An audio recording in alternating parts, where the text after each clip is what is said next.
If you look at the map of mid-18th century Europe, you will find that there were no nation-states as we know them today.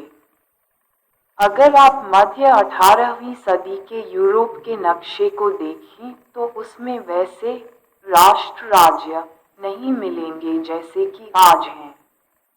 अर्थात 18वीं सदी के Europe में आज की तरह एकीकृत राष्ट्र राज्य नहीं थे। उस समय क्षेत्र विभिन्न साम्राज्यों, राजशाहियों और छोटे छोटे रियासतों में विभाजित थे, जिनकी सीमाएं स्थायी नहीं थीं और शासन प्रणाली भी अलग अलग थी।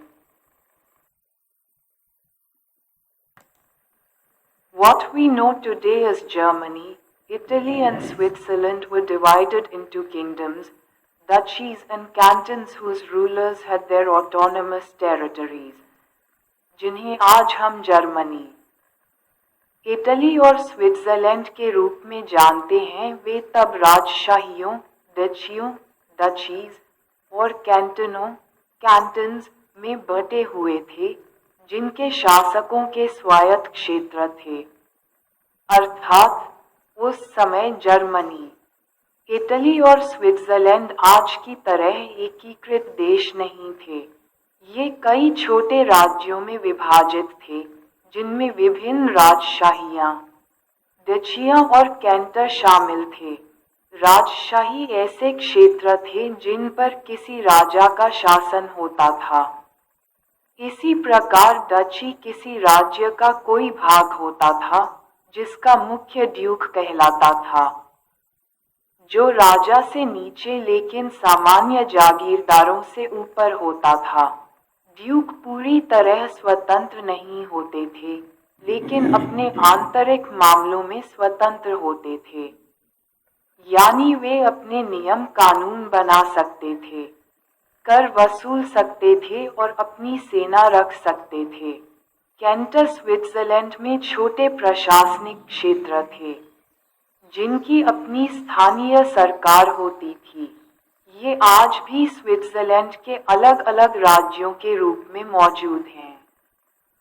स्वायत्त क्षेत्र का अर्थ ये था कि वे अपने फैसले लेने के लिए काफी हद तक स्वतंत्र थे, लेकिन पूरी तरह स्वतंत्र नहीं थे।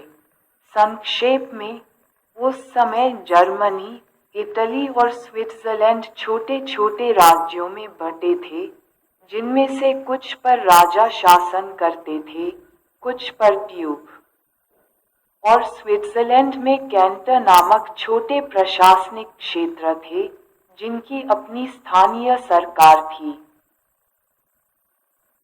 Eastern and Central Europe were under autocratic monarchies within the territories of which lived diverse peoples.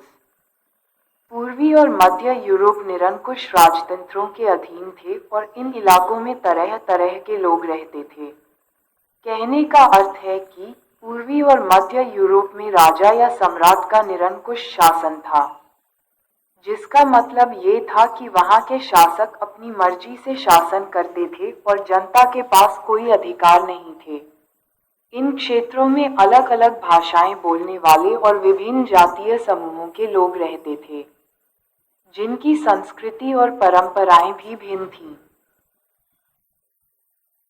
They did not see themselves as sharing a collective identity or a common culture.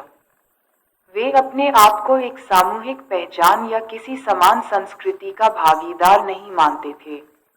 अर्थात इन इलाकों में रहने वाले लोग अलग अलग जातीय समूहों से थे और उनकी भाषाएं, परंपराएं व रीति रिवाज भी अलग थे, इसलिए वे खुद को एक सामूहिक पहचान या समान संस्कृति का हिस्सा नहीं मानते थे और उनका आपस में कोई राष्ट्रीय एकता का भाव नहीं था। They even spoke different languages and belonged to different ethnic groups. अक्सर वे अलग अलग भाषाएं बोलते थे और विभिन्न जातीय समूहों के सदस्य थे। अर्थात इन क्षेत्रों में रहने वाले लोग अलग अलग भाषाएं बोलते थे और उनकी जातीय पृष्ठभूमि भी अलग थी, यानी वे किसी एक भाषा, संस्कृति या समुदाय से नहीं जुड़े थे, बल्कि विविध जातीय समूहों का हिस्सा थे।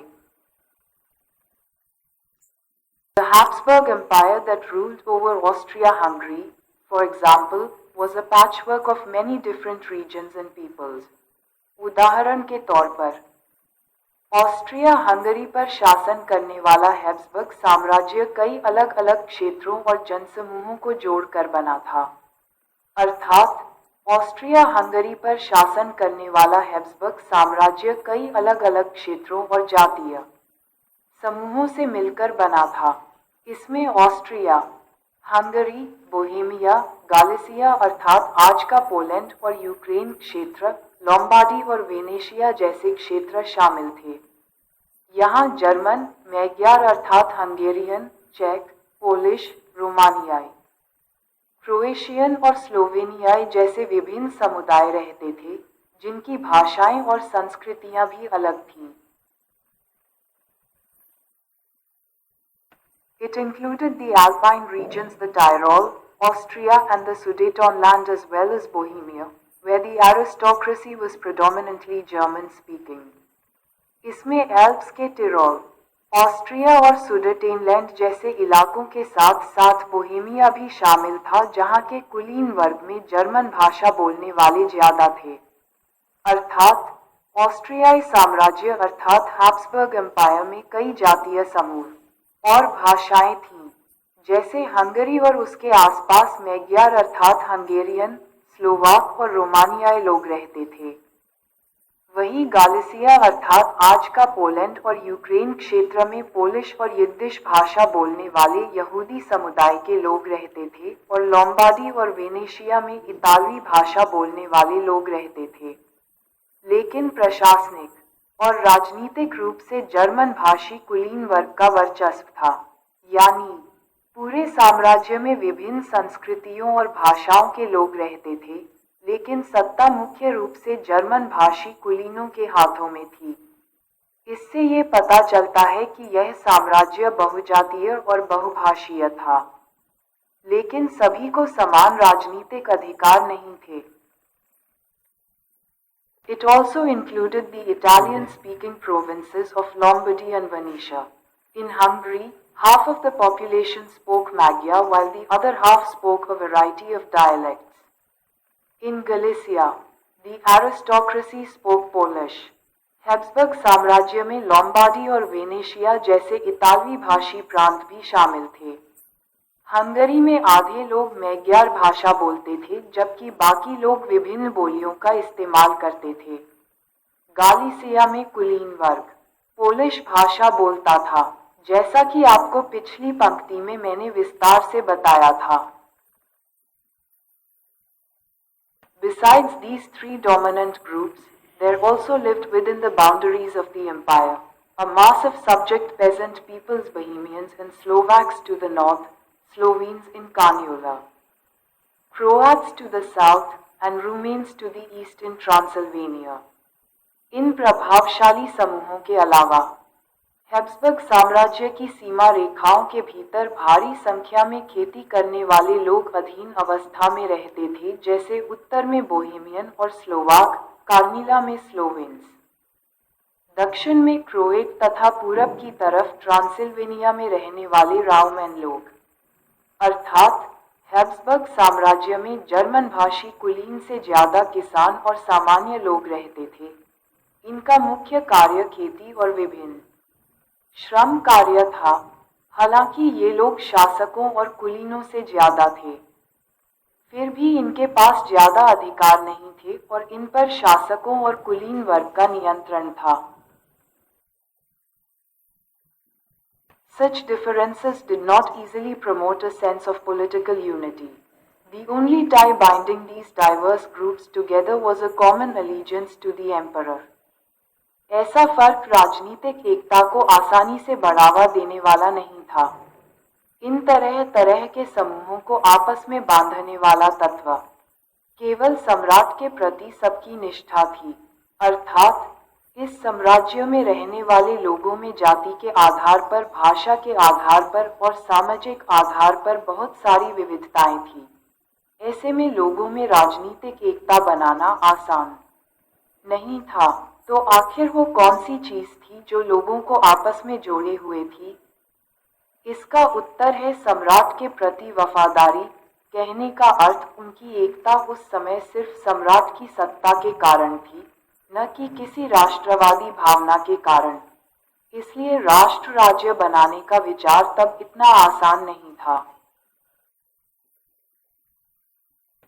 How did nationalism and the idea of the nation state emerge? राष्ट्रवाद और राष्ट्र राज्य का विचार कैसे उभरा? अर्थात पाठ के आगे के भागों में जानेंगे आखिर ऐसी परिस्थितियों में राष्ट्रवाद और राष्ट्र राज्य का विचार कैसे उभरा।